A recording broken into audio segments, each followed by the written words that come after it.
कब ज्वाइन किया था रोइंग क्लब? मैंने 3 से 4 साल पहले ये ज्वाइन किया। Very nice. मैं रोइंग की टीम में सिलेक्ट हुई थी तो मैं यहाँ आई थी और यहीं मेरी ट्रेनिंग वगैरह होती है। यहाँ अब आ रही हैं तो आप क्या चाहती हैं कि पेरेंट्स को किस तरह सपोर्ट करके अपनी लड़कियों को बाहर निकालना चाहिए? मैं चाहती हूँ अगर ऐसे प्लेटफॉर्म, ऐसे क्लब्स और बन जाएं जहाँ हाँ। पर कंफर्टेबल माहौल हो लड़कियों के लिए, तो कोई मुश्किल काम नहीं है लड़कियों के लिए निकलना। जाहिर सी बात है माहौल से बहुत फर्क पड़ता है जहाँ पर आप आ रहे हैं। डेफिनेट वेदर कितना इम्पैक्टफुल रहता है और कैनाल की सफाई कितना ज़रूरी काम है। सारे लाहौरियों का ये काम है ये कि नहर को साफ सुथरा रखें, बल्कि जो आते हैं वो लोग इसको नहर नहीं बोलते, इसको नाला बोलते हैं। अच्छा वेदर होता है तो हमारे लिए भी आसानी होती है। जाहिर सी बात है जब बहुत गर्मी होती है तो फिर हमारे लिए मसला होता है। फ्यूचर गोल्स क्या है, फ्यूचर प्लान्स क्या है? इंटरनेशनल अपने पाकिस्तान को रिप्रेजेंट करना। अस्सलाम वालेकुम, welcome to 94 sports. This is me Saba Pasha. मौसम बहुत खुशगवार हो चुका है और हम रोइंग क्लब में मौजूद है जहां पर खुशगवार मौसम के साथ हम आज इंटरव्यू करेंगे। हमारे साथ बहुत सी खूबसूरत लड़कियां भी मौजूद है। एक लड़की मेरे साथ बैठी है। सबसे पहले आपको प्रोग्राम में वेलकम।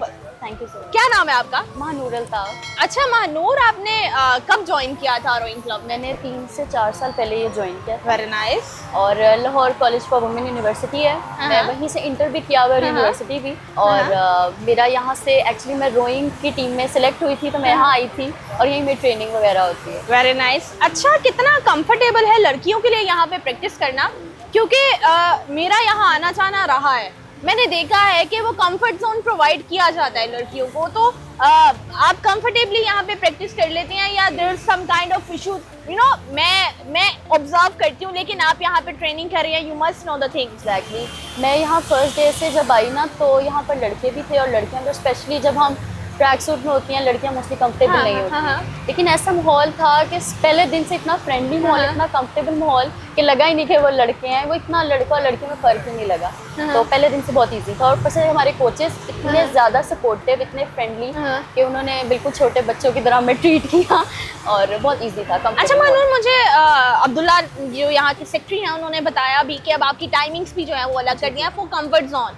तो that is very good initiative. आप क्या समझती हैं कि लड़कियों को कितना बाहर निकलना चाहिए? मैंने ये चीज़, क्योंकि मैं चाहती हूँ कि ज़्यादा से ज़्यादा लड़कियाँ स्पोर्ट्स में आए, लड़कियों के स्पोर्ट्स में जितने मसाइल हैं उन पे हम बातचीत करें। लेकिन अल्हम्दुलिल्लाह हम देख रहे हैं कि ग्रो हो रहा है। अब वो एक जो रेशियो है, एक ग्राफ जो है, वो लड़कियाँ अब आ रही हैं। तो आप क्या चाहती हैं कि पेरेंट्स को किस तरह सपोर्ट करके अपनी लड़कियों को बाहर निकालना चाहिए? बिल्कुल ऐसे ही है। मैं चाहती हूँ अगर ऐसे प्लेटफॉर्म, ऐसे क्लब्स और बन जाएं जहाँ पर कंफर्टेबल माहौल हो लड़कियों के लिए, तो कोई मुश्किल काम नहीं है लड़कियों के लिए निकलना। और जाहिर सी बात है माहौल से बहुत फ़र्क पड़ता है जहाँ पर आप आ रहे हैं। डेफिनेटली। और ये पेरेंट्स को कंफर्टेबल भी हमारे कोचेज़ ने किया है। यहाँ पर आना मेरे लिए मुश्किल था क्योंकि ऑल गर्ल्स यूनिवर्सिटी से हूँ, तो मेरे लिए मुश्किल था, मेरे पेरेंट्स के लिए मुश्किल था। तो लेकिन हमारे कोचेज़ ने बात की, फिर वो आए, खुद उन्होंने तसल्ली की और अल्हम्दुलिल्लाह बहुत अच्छा। ऐसे अगर प्लेटफॉर्म्स, ऐसे क्लब्स हों तो लड़कियों के लिए ईजी हो सकता है। That is very nice. अच्छा, हम लड़कियों की गेम्स के बारे में तो बात करें।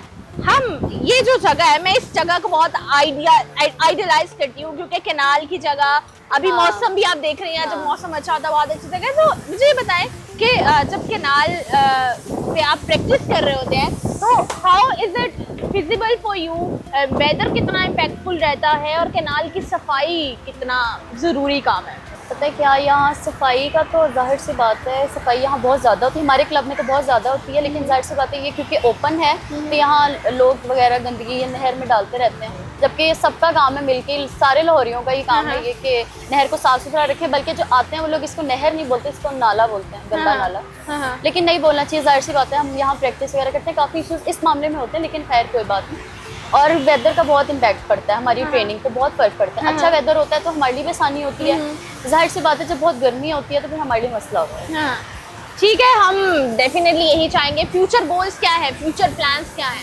इंटरनेशनल अपने पाकिस्तान को रिप्रेजेंट करना है। अच्छा, आप ये समझती हैं अभी जावेलिन थ्रो में अरशद नदीम गोल्ड मेडल लेके आए हैं, तो वो जो एक क्रिकेट फीवर सब पे था उससे थोड़ा सा ध्यान हटा है। आप ये समझती हैं? समझती और इस तरह होना भी चाहिए, बाकी स्पोर्ट्स भी हैं हमारे पाकिस्तान में और सब मेहनत कर रहे हैं हर फील्ड में, हर स्पोर्ट्स में। वो चाहे क्रिकेट हो, रोइंग हो इसके अलावा हमारे यहाँ रोइंग में भी बहुत सारी फील्ड है, आर्गो मशीन्स हैं बहुत या सारी एग्जैक्टली इंडोर एक्टिविटीज भी हैं ऐसे ही है। हाँ। तो वो उनको प्रमोट करना चाहिए जैसे हुआ है, मुझे तो लगता है बहुत फर्क पड़ा मेरे है। ख्याल से हाँ, जब से अरशद नदीम गोल्ड मेडल लेके आए बहुत से माइंडसेट चेंज हुए। अच्छा, वो क्रिकेट का जो दुख था वो खत्म हो गया। क्रिकेट कितनी पसंद है? बहुत पसंद है, स्पोर्ट्स वैसे ही सारी पसंद है। अच्छा, क्रिकेट पसंद है तो पाकिस्तान और बांग्लादेश के दरमियान जो टेस्ट सीरीज चल रही है मुझे फर्क नहीं पड़ता, मेरा वैसे ही दिल खराब हुआ है। क्या कहना चाहेंगी? कुछ नहीं। कुछ नहीं कहना चाहती है क्योंकि क्रिकेट के हालात कुछ अच्छे नहीं चल रहे हैं और हमारे बाकी स्पोर्ट्स पर्सन चाहते हैं कि बाकी स्पोर्ट्स जो है वो भी प्रमोट हो जाए उसी तरह से, ताकि उन्हें इंटरनेशनल लेवल पे वो मकाम मिल सके, ताकि वो पाकिस्तान का नाम इंटरनेशनल लेवल पे जाके रोशन करें और चीज़ें जो है वो बेहतर हो सके। Thank you so much Manur, आपने हमें ज्वाइन किया। देखते रहिए 94 स्पोर्ट्स।